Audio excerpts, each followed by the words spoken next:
सोने के बाद आत्मा कहाँ जाती है, क्या करती है, आत्मा का रहस्य। कई लोग इस सवाल का जवाब जानने के लिए इच्छुक रहते हैं। उलझने को कई सवाल हैं जिनके जवाब मिल पाना काफी कठिन है। कई बार सोने के बाद हमारी आत्मा परमात्मा से मिलकर आ जाती है। इसी कड़ी में आज हम एक रहस्य पर से पर्दा उठाएंगे। आज का सवाल है कि सोने के बाद आत्मा कहाँ जाती है। सोने के बाद आत्मा घूमने के लिए जाती है। अगर कोई बांध ले आत्मा को तो क्या होगा? इस सवाल का जवाब हर इंसान को जानना बेहद ही जरूरी है। कुछ भौतिकतावादी लोग इस वीडियो को स्वीकार नहीं कर पाएंगे क्योंकि उनको लगता है कि यह सब पाखंड है। असल में पाखंड जैसा कुछ होता नहीं है। आत्मा कोई पाखंड नहीं है। आत्मा एक जीव है जो कभी नहीं मरता है। कुछ पत्रिकाएं आपको ये बता सकती हैं कि आत्मा नहीं होती है, लेकिन भक्तों, अब तो विदेशी वैज्ञानिक भी आत्मा को सिद्ध कर चुके हैं। खैर, इसके बारे में हम बाद में विस्तार पूर्वक से बात करने वाले हैं। एक श्लोक में भगवान कृष्ण कहते हैं कि हे पार्थ, आत्मा को न शस्त्र काट सकते हैं, न आग जला सकती है, न उसे हवा उड़ा सकती है, और ना ही उसे कोई दुख होता है।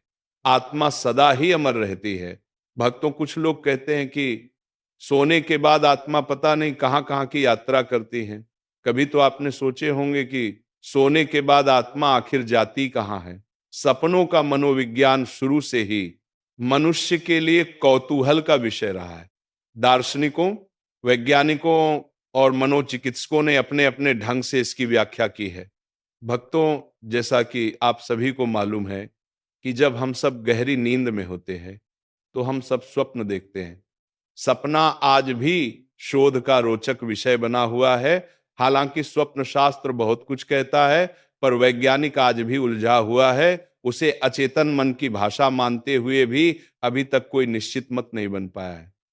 हजारों साल पहले यूनान के दार्शनिक हिप्पोक्रेट्स का मानना था कि नींद के बाद आत्मा शरीर से निकलकर यहां वहां घूमती है।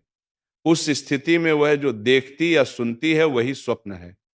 प्लेटो ने अपनी पुस्तक टाइम्स में स्वप्नों को दैहिक एवं मानसिक लक्षणों की अभिव्यक्ति के रूप में बताया है। अरस्तु ने लिखा है कि मनुष्य ही नहीं, भेड़, बकरियां, गाय, कुत्ते और घोड़े आदि भी सपने देखते हैं। हमारे मन में बहुत सारे सवाल उठते रहते हैं। उन्हीं में एक सवाल ये आता है कि सोने के बाद आत्मा कहाँ जाती है। आइए विस्तार से जानते हैं। बने रहे वीडियो के अंत तक। जब हम रात में सोते हैं तो उस समय आत्मा का क्या होता है? क्या वह शरीर में रहती है या फिर कहीं चली जाती है?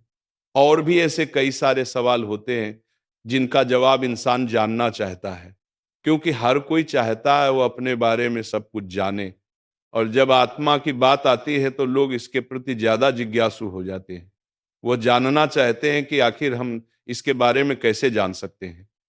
बहुत सारे लोग तो ऐसे होते हैं जो साधु संत की मदद लेते हैं और उनसे जाकर इस बारे में बात करते हैं। पुराणों के अनुसार आत्मा की गति और उसके किसी लोक में पहुंचने का वर्णन अलग अलग मिलता है। हम पौराणिक मत को जानेंगे, लेकिन पहले संक्षिप्त में वैदिक मत भी जान लें, जो कि गति के संदर्भ में है। क्या हमारी आत्मा शरीर में ही रहती है या हमारी आत्मा मानव शरीर से अलग हो जाती है? जो व्यक्ति बहुत ज्यादा थक हार कर सो जाता है तो उस समय उसे बहुत ही अजीब अजीब चीज दिखाई देती है, और कभी कभार तो आत्मा परमात्मा से मिलने पहुंच जाती हैं। तब हमें ऐसा प्रतीत होता है कि हमारी मृत्यु हो चुकी है और हम भगवान के पास आ गए हैं। हम उन्हें साक्षात देखते हैं, जिससे हमें काफी सुकून महसूस होता है और वहां से आने का मन नहीं करता है। क्योंकि सोने के बाद हमारा शरीर बिल्कुल मृत की तरह हो जाता है, और कई बार तो इंसान को जागने पर भी वो नहीं जागता है, क्योंकि उस समय उसकी आत्मा बहुत दूर जा चुकी होती है, जिस वजह से इंसान काफी देर में जाग पाता है। आप लोगों ने भी कभी कभार ऐसा महसूस किया होगा कि आपने अपने सपने में अपने इष्ट देवता को देखा है। आप उनसे बातें की हो या फिर आपने अपनी परेशानियों को उनको बताया है। वो आपको दर्शन दे रहे हैं और आप उन्हें देख रहे हैं। कई सारी ऐसी और प्रक्रियाएं होती हैं जो आपके लिए बहुत ही अनमोल होती है और बहुत ही शुभ होती है। आप ये सोचते हो कि आप अब यहीं रहे और बस इन्हीं को देखते रहे, पर ये सब आपकी आत्मा कर रही होती है। जिस दिन आप ये सपना देखते हैं, यानी कि आपका आत्मा परमात्मा से मिलती है, उस दिन आपका तन मन पूरी तरह से शुद्ध होता है। भक्तों, सोने के अंदर भी आत्मा चेतन मन से जुड़ जाती है। इसलिए सोनी को एक दूसरी मौत का नाम दिया गया है। सोनी के बाद आपकी आत्मा भविष्य के अंदर जा सकती है। कभी कभी आपका आत्मा आपका भविष्य भी देखा है। भक्तों, जैसा कि हमने आपको बताया, सोने के बाद आपका अचेतन मन आत्मा के सहारे भविष्य के अंदर जा सकता है। वह भविष्य को देख सकता है, उसके अंदर वह क्षमता होती है। आपके सामने कई ऐसे उदाहरण होते हैं जिनमें सोने के बाद हमारा अचेतन मन भविष्य के अंदर चला गया था। आपने कभी खुली आंखों से जो चीज नहीं देखे होंगे, वहां आपका बंद आंखों यानी सोने के बाद आपका आत्मा देखते हैं। आपको भी कई ऐसे सपने आए थे कि वो बाद में सच हो गए। इस तरह के सपने हमें तब आते हैं जब हमारा अचेतन मन भविष्य के अंदर जा चुका होता है।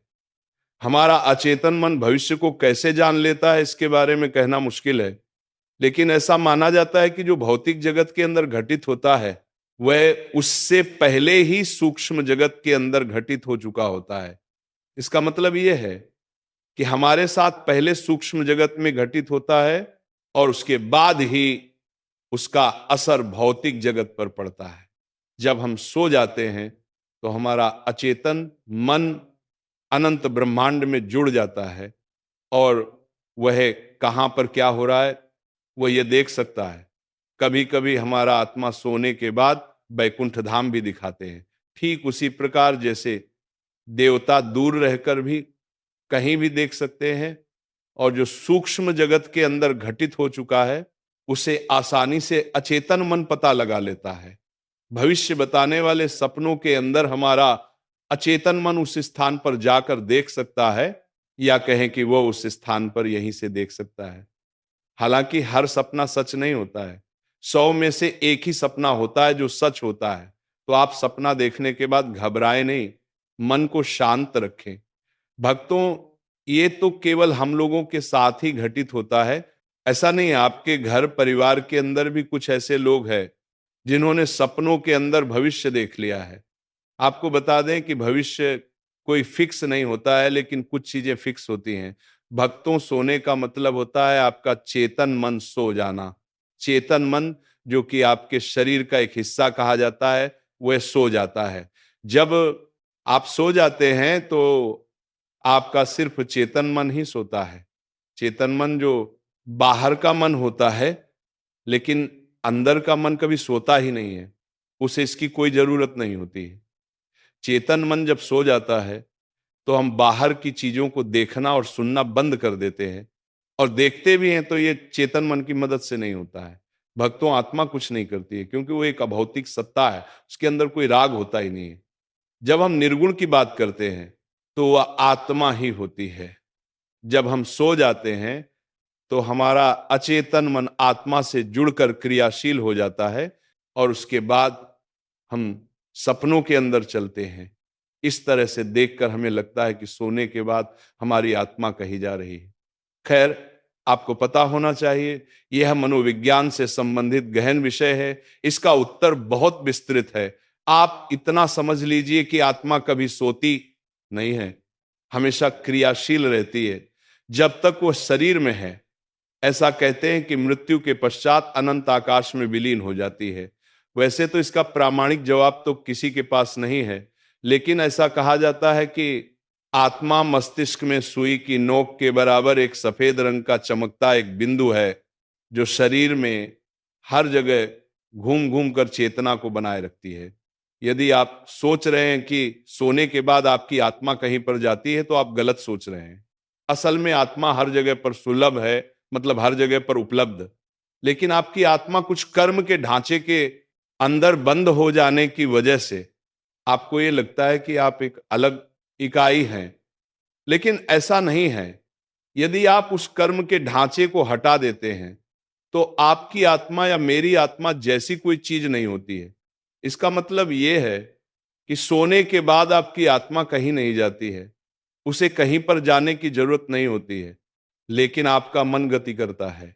इसी गति को हम अपनी आत्मा की गति मानते हैं। सपने में हम वर्तमान को देख सकते हैं। भक्तों, सपने में तीसरी स्थिति ये होती है कि हम वर्तमान को हूबहू देख सकते हैं, जो वर्तमान में घटित होता है और हम उसे सपने के रूप में देख रहे होते हैं। इस तरह के सपने हमें ये बताते हैं कि कहाँ पर क्या हो रहा है। दोस्तों, इस प्रकार के सपनों के मेरे पास तो कई प्रमाण नहीं है, लेकिन एक घटना का उल्लेख करना चाहूंगा। डॉक्टर अरुण कुमार लिखते हैं कि एक बार जब वे सो रहे थे तो उन्होंने देखा कि सज्जन जी उसके पास आए हैं और बोल रहे हैं कि मैं तो जा रहा हूं, तुम बच्चों का ध्यान रखना। उसके बाद अचानक से लेखक की आंख खुलती है तो समय देखते हैं, ये रात का 3 बजे है। उन्हें समझ नहीं आता है कि ये सब कैसे हो गया और सज्जन जी का यहाँ पर आने का क्या मतलब। लेकिन जब सुबह होती है तो पता चलता है कि सज्जन जी तो रात को 1 बजे ही मर चुके थे। सपने में हम वर्तमान को देख सकते हैं। दोस्तों, ये सज्जन जी की जीवात्मा थी।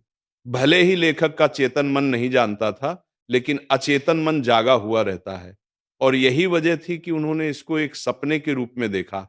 जीवात्मा अचेतन मन से आसानी से संपर्क कर सकती है, लेकिन चेतन मन से संपर्क करना उसके लिए इतना आसान नहीं होता है। इसीलिए